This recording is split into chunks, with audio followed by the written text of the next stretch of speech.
ओम सूर्याय नमः। आप सभी पर सूर्य भगवान की कृपा सदा बनी रहे। जिस तरह सोमवार का दिन भगवान शिव को समर्पित होता है, उसी प्रकार से रविवार का दिन सूर्य देवता को समर्पित होता है और पौष महीने में पड़ने वाले रविवार का और भी ज़्यादा महत्व शास्त्र में बताया गया है। रविवार के दिन सूर्य देव की पूजा करने से, सूर्य देवता को अर्घ्य देने से जीवन के सभी दुख दूर हो जाते हैं, शारीरिक और मानसिक कष्ट दूर होते हैं, सभी प्रकार के सुखों की प्राप्ति होती है। पौष का महीना प्रचंड शीत ऋतु का होता है। इस महीने सूर्य की उपासना, वह भी विशेषकर रविवार को करने से उपासक का तन, मन और भाव तीनों की शुद्धता हो जाती है। आज के दिन सूर्य देवता की पूजा करके सभी भक्त जनों को व्रत कथा अवश्य पढ़नी या सुननी चाहिए। तो आज की इस वीडियो में आप सुनेंगे रविवार की व्रत कथा। उससे पहले जानिए रविवार व्रत की विधि के बारे में। पौष के रविवार को सूर्य की उपासना के लिए सूर्योदय से पहले जागना चाहिए। स्नान एवं वंदन के बाद तांबे के कलश अथवा किसी भी धातु के पात्र में जल भरकर उसमें रोली, अक्षत और लाल रंग के फूल को डालकर इस प्रकार से अर्घ्य देना चाहिए कि जल की धारा के बीच से उगते हुए सूर्य का दर्शन करना चाहिए। दिन भर व्रत रखकर सायंकाल अग्निहोत्र आदि कर बिना नमक का भोजन करना चाहिए। इस प्रकार इस महीने प्रत्येक रविवार को सूर्य की उपासना करने से दैविक, दैहिक और भौतिक तीनों कष्टों से छुटकारा मिल जाता है। उपासक की बुद्धि सूर्य के प्रकाश की तरह प्रखर जाती है। भारतीय उपासना पद्धति बड़ी विराट एवं मनोवैज्ञानिक है। इसमें तिथि, वार, नक्षत्र, संक्रांति के साथ साथ हर महीने अलग अलग देवी देवताओं की उपासना से जुड़े हुए हैं। वस्तुतः चराचर के प्रकाशक देवता होने से सूर्य को सविता कहते हैं। गायत्री मंत्र इसी सविता की उपासना का मंत्र है। साक्षात सृष्टिकर्ता, विधाता, जो न केवल पृथ्वी, अंतरिक्ष और भूलोक को प्रकाशित करते हैं अपितु चराचर जगत को नियंत्रित भी करते हैं। समस्त देवताओं के मुखिया भगवान भास्कर अपने धाता स्वरूप से संपूर्ण जगत को धारण करने तथा सबको कर्म जगत में प्रेरित करने के लिए वंदनीय हैं। जगत के समस्त घटनाएं तो सूर्य देव की ही लीला विलास है। एक और जहां भगवान सूर्य अपनी कर्म, सृष्टि, सर्जना की लीला से प्रातः काल में जगत को संजीवनी प्रदान कर प्रफुल्लित करते हैं, तो वहीं दूसरी ओर मध्य काल में स्वयं ही अपने महेश्वर स्वरूप से तमोगुणी लीला करते हैं। मध्य काल में आप अपनी ही प्रचंड रश्मियों के द्वारा शिव रूप से संपूर्ण दैनिक कर्म सृष्टि की रजोगुण रूपी कालिमा का शोषण करते हैं।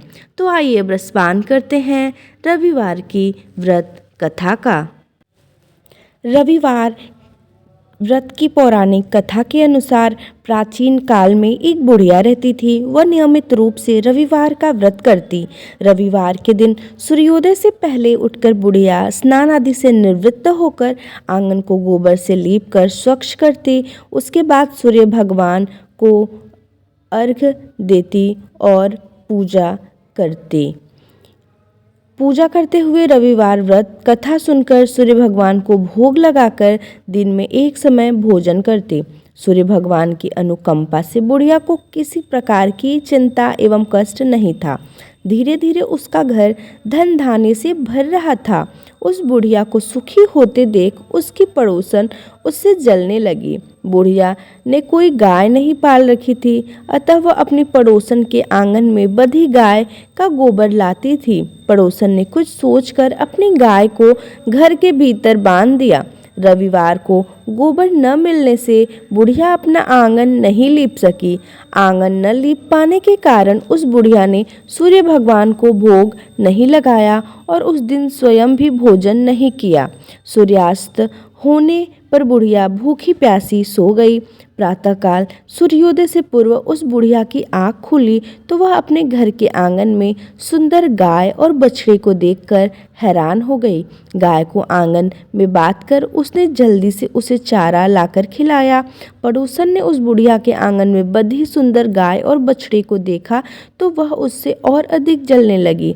तभी गाय ने सोने का गोबर किया। गोबर को देखते ही पड़ोसन की आंखें फट गई। पड़ोसन ने उस बुढ़िया को आसपास न पाकर तुरंत उस गोबर को उठाया और अपने घर ले गई तथा अपनी गाय का गोबर वहां रखाई। सोने के गोबर से पड़ोसन कुछ ही दिनों में धनवान हो गई। गाय प्रतिदिन सूर्योदय से पूर्व सोने का गोबर किया करती थी और बुढ़िया के उठने के पहले पड़ोसन उस गोबर को उठाकर ले जाती थी। बहुत दिनों तक बुढ़िया को सोने के गोबर के बारे में कुछ पता ही नहीं चला। बुढ़िया पहले की तरह हर रविवार को भगवान सूर्यदेव का व्रत करती रही और कथा सुनती रही। लेकिन सूर्य भगवान को जब पड़ोसन की चालाकी का पता चला तो उन्होंने तेज आंधी चलाई। आंधी का प्रकोप देखकर बुढ़िया ने गाय को घर के भीतर बांध दिया। सुबह उठकर बुढ़िया ने सोने का गोबर देखा। उसे बहुत आश्चर्य हुआ। उस दिन के बाद बुढ़िया गाय को घर के भीतर बांधने लगी। सोने के गोबर से बुढ़िया कुछ ही दिन में बहुत धनी हो गई।